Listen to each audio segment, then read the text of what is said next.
Odujo Manne murtii federaalaa sirna mana murtii smaartii misoomanii ilaaluun kiyyaa guddoo nagammachiiseera jedha Ministeerri Muummee Abiyyi Ahmed.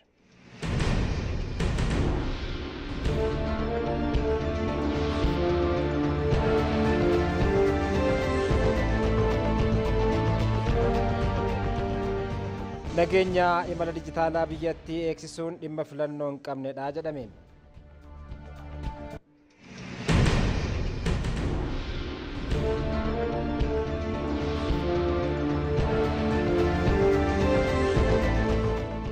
Oduu biyya alaatiin jiraattonni Gaazaa waliigaltee dhukaasa dhaabuu Israa'elii fi Hamaas gidduutti mallatteeffame hordofuun gara qe'ee isaaniitti deebi'uu eegalan.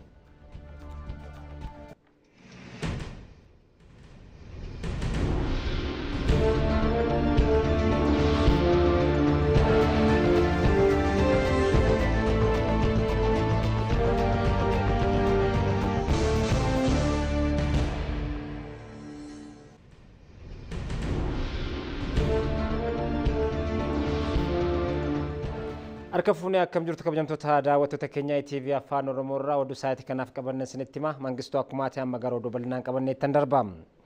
Manneen murtii federaalaa sirna mana murtii smaartii misoomuu ilaaluun kiyyaa guddoo nagammachiiseera jedhan Ministeerri Muummee Abiyyi Ahmed. Ministeerri Muummee Abiyyi Ahmed haala hojii mana murtii waliigalaa federaalaa ilaalanii jiru Abbaayyoo Kafaniitu bal'ina isaa qindeesse. Manni murtii waliigalaa federaalaa sirna haqaa dhaqqabama taasisuuf riifoormii taasisaa jira. Hojiilee riifoormii taasisaa jiru kanaan manni murtichaa appilikeeshinii hojimaata adeemsa seeraa dijitaalaa ismaartii jedhamu sagalee barreeffamatti jijjiiruu misoomsee hojiirra oolchaa jira. Ministeerri muummee hojimaata seeraa dijitaalaa mana murtichaa hojiirra oolchuu eegalee kanaa fi hojiilee mana murtichaa biroo daawwatanii yaada dinqisiifannaa kennaniiru. የጠቅላይ ፍርድ ቤት ስራ በጣም አስደማሚ ነው። አት ታይም በርካታ ችሎቶች ቨርቹዋሊ መቆጣጠር ይችላሉ። Hojiin mana murtii waliigalaa baay'ee nama dinqisiisa.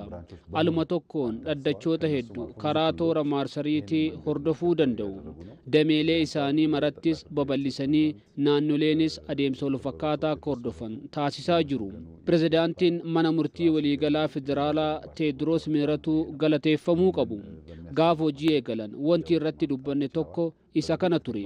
Karaa nama ajaa'ibsiisuun jijjiirama fiduu danda'aniiru. Teknooloojiin dabalata namas ga'oomsuu qabna. Teknooloojiin namaan malee ofii isaaniin hojjetu. Sammuun namaa yoo hin jijjiiramne teknooloojiin ofuma isaan waan nuti barbaannu nuuf hin fidu. Naannawa hojii jijjiiruu qabna. Wantoota kanneen walitti daballee haqa mirkaneessuu qabna. Mana murtichaaf iddoo hojii guddaa fi kan biraas kennineefiirra. Xumuramee hojii gaafa itti eegalan dargaggoonni karaa ammayyaan haqa mirkaneessuuf gaafa kutatan Itoophiyaatti sirna haqaa mirkaneessuun ni danda'ama. Lammiilee yeroo hedduuf mootummaa gaafataa kan turan sirna haqaa saffisaa fi qulqulluu argachuuf kan ture waan ta'eef. Ministeerri muummee yaada daawwannaa hojii mana murtii waliigalaa federaalaa kana booda kennaniin Itoophiyaan dandeettii dhuma lammiilee isheetiin sirna teeknooloojii fi dijitaalaa ishee cimsaa jiraachuun addatti hundaa'uun nama boonsa jedhaniiru. እንግዲህ ቴክኖሎጂውን እርሻውን ለማዘመን ኢንዱስትሪውን ለማዘመን ቱሪዝሙን ለማሳለጥ ከተማ ውስጥ ያሉ ስራዎች ለማዘመን ammayyeessuuf industirii fi turizimii akkasumas hojiilee magaalotaa fullaasuuf galii mootummaa sirnaan olitti qabuuf teknoolojii fayyadamuu eegalleerra. Insan gumaacha olaanaa bahataa jira. Itiyoo telekoomis akkasuma masoobii fi siistemni har'aa numaan hojjetame. Wanti kun babal'achaa lammiileen hanguma fayyadamaa deeman waan baay'een nuuf salphataa deema. Badhaadhinni nuti milkeessinu maallaqa qofaa miti. Sirna haqaas of keessaa qaba. Jalqabbiin jiru gaariidha. Kana qofaan gammannee hafuu hin qabnu. Naannolee hundaa gahuu qaba. Lammiileen hunduu fayyadamuu qabu. Lammiin hunduu haqa dhandhamuu qaba. በገንዘብ ክምችት ብቻ አይደለም፣ ሁለንተናዊ ነው። ፍትህንም ይመለከታል፣ የአኗኗር ዘይቤን ይመለከታል። ዋናው መልእክቴ በዚህ እንዳንረካ ነው። Teeknooloojii fi sirni dijitaalaa manni murtichaa misoomsee hojiirra oolchaa jiru kun lammiileen fi dhimamtootni haqa barbaacha Finfinnee dhufanii dhaddacha hirmaachuuf osoo hin dirqamne bakka jiranirraa dhaddacha isaanii hordofuu waan danda'aniif yeroof maallaqa isaanii kan isaanii qusatuudhaas jiran. አውቶሜሽኑ አራት ኤሌመንቶች ወይም አራት ፒላርስ Sirni otomeeshinii kun utubaawwan afur qaba. Inni tokko poolisiidha.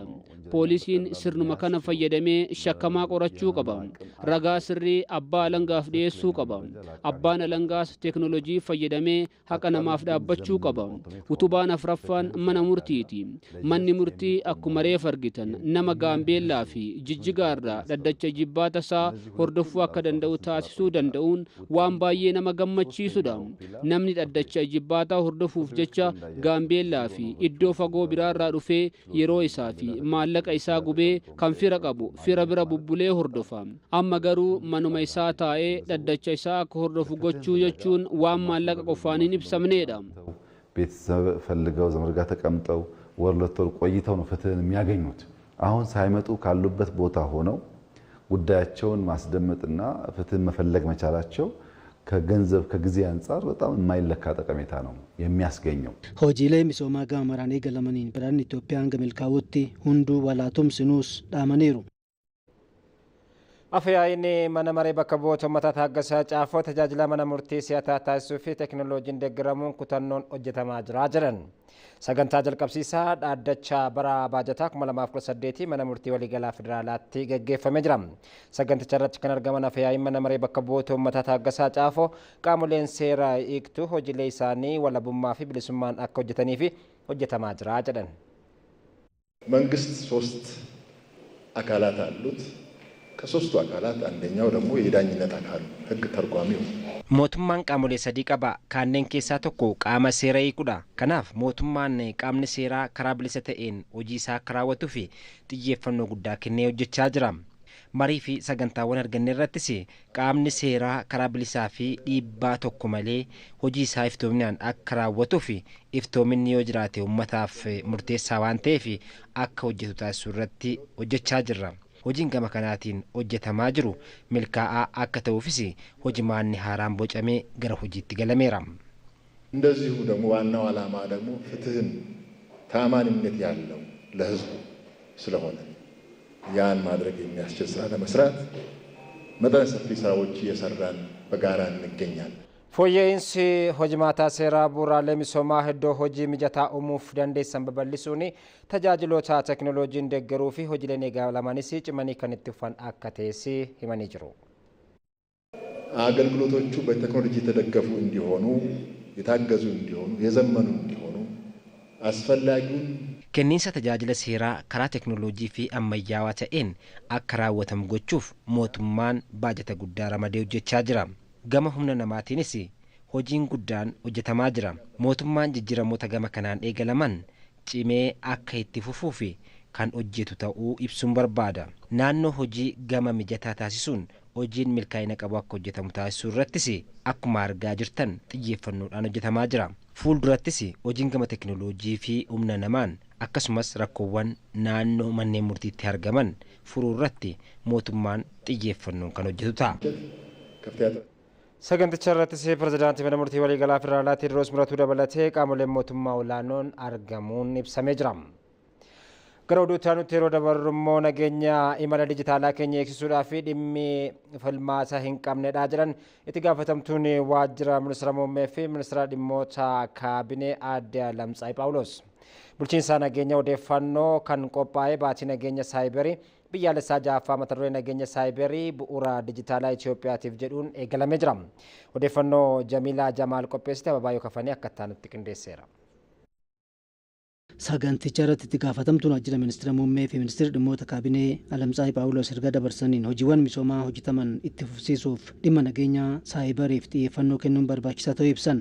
የሰራናቸው ሁሉም መሰረተ ልማቶች የታላቁ ህዳሴ ግድብን ጨምሮ ኢትዮጵያ በታሪኳ ከርሰ ምድር ሀብቷን መጠቀም የጀመረችበትን የካሉብ ጋዝ ምርትን ጨምሮ ሂዳ ሀሮምሰ ጉድቻ ኢትዮጵያ ደበለቴ hojiiwwan misoomaa hojjenni marti Itoophiyaan qabeenya uumamaa qabduun dabalattis oomisha gaazii marsaa lammaffaa fuuldura irratti fayyadamuuf oomishaa jiru. Warshaa xaa'oo goodee akkasumas humna maddisiistonni hundumtuu dhimma nageenya saayibarii isaanii dhimma ijoodha. Kana qofa osoo hin taane injifannoowwan diinagdee baroottan darban galmeessifnee diinagdee shanan ijoo biyyattii bu'uureffanneeti. Kunis milkaa'uu kan danda'u nageenya isaanii yoo eegamedha. Dhimmi nageenya saayibarii dhimma ijoo waan ta'eef barbaachisummaa nageenya saayibarii hubachuun hunduu gahee isaa baachuuf kutannoo akka qabaatu hubachiisan. እነዚህ ሁሉ የሰራናቸው ስራዎች ግን የሳይበር ደህንነታቸው ካልተጠበቀ በአንድ ጊዜ ለመውደቅ የማንችልበት ምንም ምክንያት የለም። hojiiwwan hojjanne marti nageenyi isaanii yoo hin eegamne si'a tokkoon kufuurraa wanti nu baraaru hin jiru. Kanaaf nageenyi saayibarii birmadummaa biyyaarraa adda baasnee wanta ilaalluu dandeenyu miti. Galmoota keenya mara duuba isaanii teknooloojiitu jira. Hojiin misoomaa eegalle diinagdeen keenya marti kan sochoosaa jirru karaa dijitaalaatiinidha. Yeroo kun ta'utti nageenya saayibarii keenya irratti yoo hin xiyyeeffanne inisheetiivoota gurguddoo eegalle akka hin gufachiifneef xiyyeeffannoo kennuun barbaachisaadha. Daayireektarri olaantuun bulchiinsa nageenya odeeffannoo Tegeest Hamiid kaayyoon ijoon baatii nageenya saayibarii kabajuu hubannoo nageenya odeeffannoo saayibarii lammiilee fi dhaabbilee guddisuuf ta'uu himan. የሐሰተኛ መረጃ ስርጭት በሀገራችን ሁለንተናዊ እድገትና ሉዓላዊነት ላይ ያለውን እንድምታ በመዳሰስ tatamsa'inni odeeffannoo sobaa guddinaa fi birmadummaa waliigalaa biyyattii irratti dhiibbaa geessisu qorachuun hojiiwwan itti aanan galtee gochuu fi galtee imaammataaf kallattii kaa'uudhaaf barbaachisummaan waltajjichaa kanadha. Ji'a tokkoof kan turu sagantichi hojii hubannoo nageenya saayibarii dhaabbilee fi hawaasaa kan cimsu magaalota biyyattii garaagaraa keessattis ni kabajama. Sagantaaleen hubannoo saayibarii uumuu itti fufiinsaan kan gaggeeffamanii ta'us eeraniiru. Sassaabbiin gibira bu'aa qabeessummaadhaan hoogganamu badhaadhinaa hundaa galeessaa ariifachiisuun abjuu biyya jabduu ijaaruudhaaf qabnu milkeessuuf murteessaadha jedhan sadarkaa ministeera muummee ittaanaatti hoogganaan giddugala qindeessa ijaarsa sirna dimookiraasii fi pirezidaantii ittaanaan paartii badhaadhinaa Danfaara. Waltajjiin marii ministeera galiiwwanii fulbaana 29 irraa eegaluun qaamolee federaalaa fi naannolee bulchiinsa magaalaa dhimmi ilaallatu wajjin taa'amaa tures goolabamee jira. Xumura marii kanarratti kan argaman Danfaara waggoottan jijjiiramaan darbanitti hojiin guddaan sassaabbii galii gibiraa irratti hojjetameen bu'aan olaanaan galmaa'uu isaa himanii jiru. Tarkaanfiin fooyya'insa dinagdee irratti fudhatames fi dhaabbileen galii sirna dijitaalaan akka deeggaraman taasisu hojiiwwan kanneen keessaa kanneen ijoo akka ta'an himanii jiru. Lakkoofsi kaffaltoota gibiraa ammoo dabalaa dhufuu fi hordoffii fi deeggarsi hooggansaa fooyya'uun damichi guddinni akka galmaa'u taasisuu kan eeran obbo Adam kunis cimee kan itti fufu akka ta'e simanii jiru. Kaffaltoonni gibiraa biratti haalli kaffaltii gibiraa fooyya'aa kan dhufu ta'ullee ammas rakkoon ilaalchaatiin walqabate gochaan taaksii dhoksuu fi hojimaata seeraan alaa biroo irratti qabsaa'uun akka barbaachisu hubachiisanii jiru. Dandeettii dinagdee cimsuun uumuun imala badhaadhinaa biyyaa jabduu ijaaruudhaaf eegalame milkeessuu akka gargaaru himanii kanaaf ammoo dandeettiin galii sassaabuu guddisuun murteessaa ta'uus himanii jiru.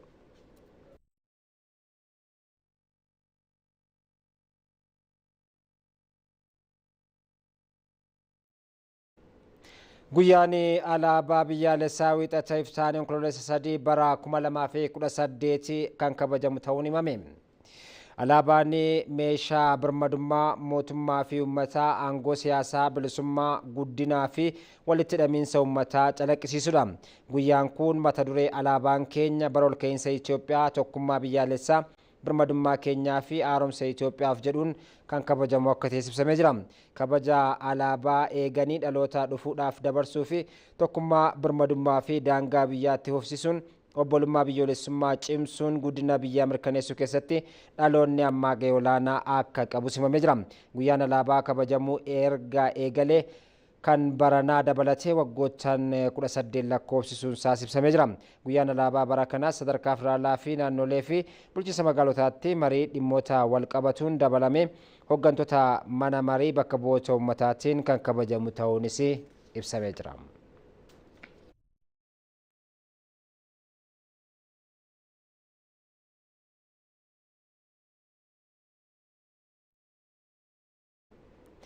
Fedhiin karra galaanaa Itoophiyaa itti fayyadama dinagdee haqa qabeessaa fi mirkaneessuu irratti kan maddu ajandaa biyyoolessaa ta'uu mana maree bakka bu'oota uummataatti walitti qabaa ittaanaan koree dhaabbii dhimma alaa fi nageenya Dr. Fatii Mahadii ibsanii jiru. Dr. Fatiin turtii tajaajila oduu Itoophiyaa waliin taasisaniin dogoggora seenaa uumameen Itoophiyaan karra galaanaa akka dhabdee himanii jiru. Ammarrattis Itoophiyaan buufanni galaanaa walabaa biyyattii jalatti bulu jiraachuun dirqama ta'uus hubachiisaniiru. ኢትዮጵያ በራሷ የምታስተዳድረው ወደቦች ያስፈልጓታል። አሁን ብቻ አይደለም ለወደፊትም Itoophiyaan buufata ofisheetii bulchitu ishee barbaachisa. Ammaaf qofa osoo hin taane fuulduraafis Itoophiyaan sirna daldalaa idil addunyaa keessatti itti fayyadamuu dinagdee qabeessaa akka isheef mirkanaa'u barbaaddi. Meeshaaleen alarraa galan akkasuma kan alatti erginuu daballii gatii akka hin qabaanne barbaanna. Kanaafuu biyyattiif buufata bilisaan of jalatti bulchitu ishee barbaachisa. Buufataalee filmaataa qabaachuu ishee barbaachisa. Hirkattummaa jalaa bahuu qabdi. Daldalli addunyaa 80 haga 90 galaana irratti kan raawwatamu. Kanaafuu Itoophiyaan sirna daldalaa addunyaa kana keessa turuuf dirqama filmaata buufataa qabaachuu qabdi. በዓለም ያለው ንግድ በባህር ላይ ነው የሚካሄደው። ኢትዮጵያም ንግድን በዚህ ንግድ ውስጥ ለመሳተፍ በባህር አማራጭ Itoophiyaan biyya baay'ina uummataa hedduu qabduun galaana diimaarraa fageenya kiiloomeetira muraasa irratti argamtu ta'uu ibsanii galaana diimaa daldala addunyaa guddaa irratti raawwatamu karra galaanaa fi buufata dhabuun dinagdee fi nageenya biyyattiidhaaf rakkisaa akka teessimanii jiru. ይሄ ቀጠና ምስራቅ አፍሪካ ያለንበት ቀጠናው በጣም ተርቡላንስ ተለዋዋጭ ሁኔታ ያለበትና የብዙ ሀገራት አይን ያረፈበት ነው። Ulaan galaanaa Afrikaa ulaan haalli nageenya isaa dhaabbii hin qabaanne ijji biyyoota hedduus irra qubateedha. Sodaa fi saaxilamummaa nageenyaa fi tikaa qabna. Shaqaxni daldalaa 20 galaana diimarra deddeebi'a. Bo'oo Siwiizii keessa darba. Kanaaf galaana kana nageenyummaa isa barbaachisa. Haleellaan shororkeessitootaan raawwatamuu jira. Kunis nu ilaallata. Dooniiwwan irratti haleellaan yoo raawwatamuu ni dhageenya. Kuni nuufis sodaadha. Biyyoonni guddatan 11tti dhiyaatanii Jibuuti irraa buufata waraanaa qabu. Funyaan keenya jala ta'anii fedha biyyoolessaanii kabachiifataa jiru. Itoophiyaanis humna galaanarraa meeshaaleen keenya alatti erginuu fi alaa galchinuu nageenyummaan isaanii mirkanaa'ee akka deddeebi'uu dandeessisu amansiisaa fi itti fufaa qabaachuu nu barbaachisa. ብሔራዊ ጥቅም ለማስከበር እዚህ ጎናችን ቁጭ ብለው አደራጅተዋል። እኛም ኢትዮጵያ አስተማማኝ ውጤታማ የሆነ ብሔራዊ ጥቅም ሊያስከብር የሚችል የኢትዮጵያን ደህንነት የሚያስከብር ሸቀጦች በነፃ እንዲቀንሱ እንዲንቀሳቀሱ የባህር ኃይልም ያስፈልጋል። ገልመ ገውምሳ fedhii karra galaanaa Itoophiyaa kanaafis qaamni martuu tumsuu akka qabus dhaamaniiru. ሀገራት በዚህ ላይ አሁንም ጥሪ ተደርጎላቸዋል። በሰላማዊ መንገድ በጋራ እንልማ እየተባለ ነው። Biyyootaaf waamicha karaa nagaa waliin haamisoomnuu dhiyeessaafii jira. Dhaabbileen ardittis jiru. Igaadii fi gamtaan Afrikaa jiru. Gamtaan Afrikaa ergamni isaa inni guddaan Afrikaan akka guddatu taasisuudha. Afrikaanota walitti dhiyeessuudha. Walitti hidhuudha. Kanaafuu waan jedhan qabaachuu qabu. Gahee isaanii baachuu qabu. Lammiileen Itoophiyaas fedha biyyoolessaa kanaaf tokko ta'uu qabna. Karra galaanaa dhabuun tokkoon lammiilee keenyaa miidhaa jira. Kanaaf ilaalcha tokko qabaachuu qabna. Waliigaltee waloo tokkorra gahuu qabna. አንድ አቋም መያዝ አለበት። ሁሉም በሚባል ደረጃ እኔ ባህር በር እያንዳንዱን ዜጋ ህይወት አፌክት ያደርጋል።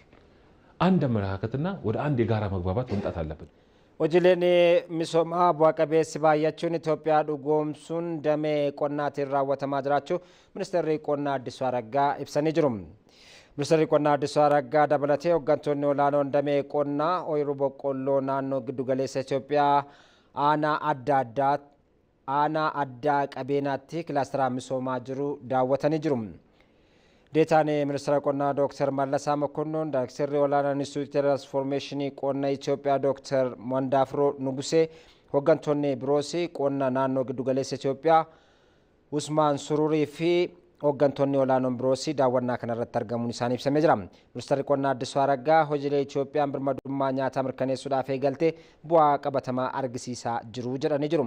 Bara oomishaa kanas ooyiruu midhaan garaagaraa misoomee lafti hektaarri miliyoona 12 caalu kilaasteraan misoomuu seeranii jiru.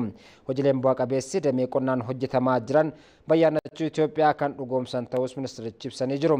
Bara oomishaa kanas aanaa addaa qabeenaatti lafti hektaarri 12,500 boqqolloodhaan kan misoome yoo ta'u aanaa addaa kanatti waggaatti yeroo 4 misoomni qonnaa akka geggeeffamus eeramee jira.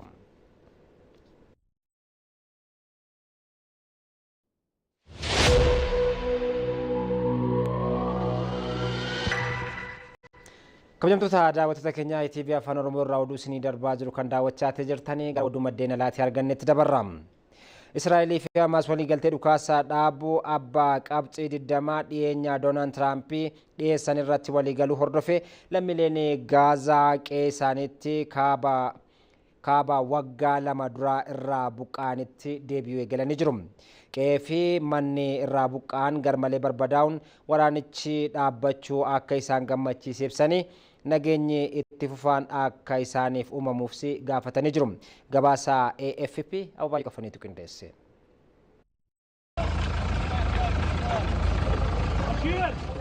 mootummaan Israa'elii fi gareen Hamaas waliigaltee dhukaasa dhaabuu abbaa qabxii 20 pirezidaantiin Ameerikaa Doonaald Tiraamp dhiyeessanii irratti waliigalanii boqonnaan jalqabaa waliigaltichaa raawwatamuu eegaleera. Boqonnaa jalqabaa kanaan Israa'el loltoota ishee Gaazaa keessaa gara iddoo waliigaltichaan waliigalametti deebisuu eegalteerti. Kanuma hordofee lammiileen Paalestaan Gaazaa qe'ee isaanii kaabaa waggaa 2 dura buqqa'anitti deebi'uu eegalaniiru. Viidiyoon kun lammiileen Paalestaayinii qe'ee isaanii kaabaa buqqa'anii turan daandii guddicha qarqara galaana Meeditiraaniyaanii Al-Rashiid jedhamuun gara qe'ee isaaniitti yoo deebi'aa jiranii agarsiisuuti.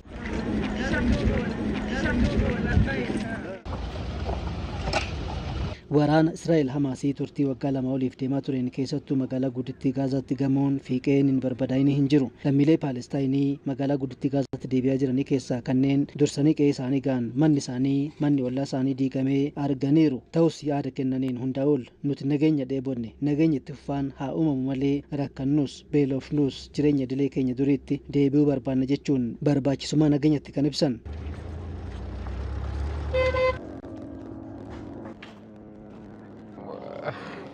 إلى المجهول naannawa shujaayaa daawwachuu deemnee turre wanti tokko nafne hunduu barbadaa'eera manni keenya kam akka ta'e adda baasuu dadhabne.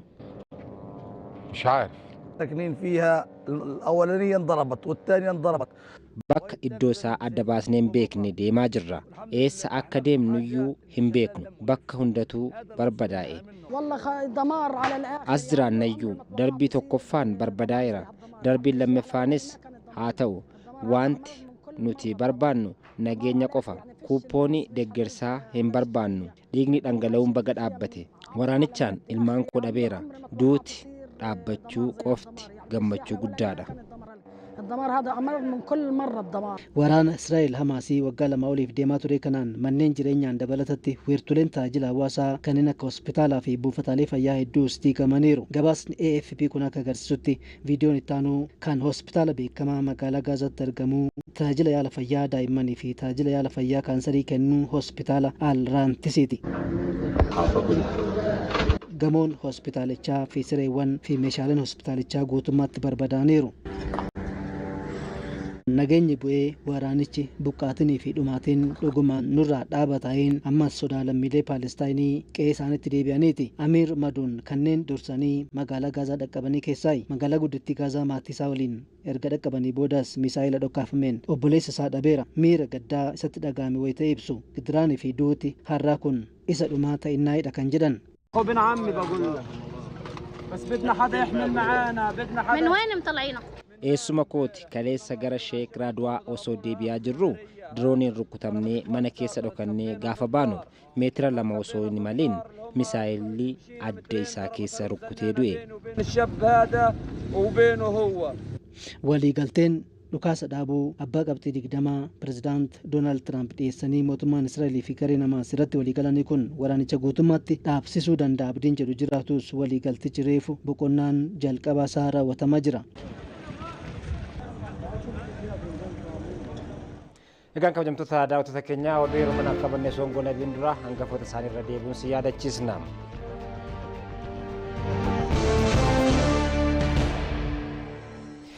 Manneen murtii federaalaa sirna mana murtii ismaartiin misoomuun ilaaluu kiyyaa guddoo gammadeeraa jedhan ministeerri muummee Abiyyi Ahmed.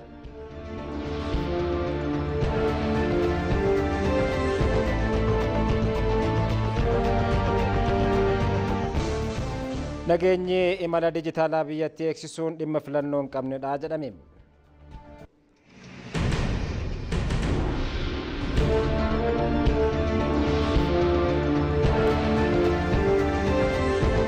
Odeeffannoo bargamaatiin jiraattonni Gaazaa waliigaltee dhukaasa dhaabuu Israa'elii fi Hamaas gidduutti mallatteeffame hordofuun gara qe'ee isaaniitti deebi'uu eegalan.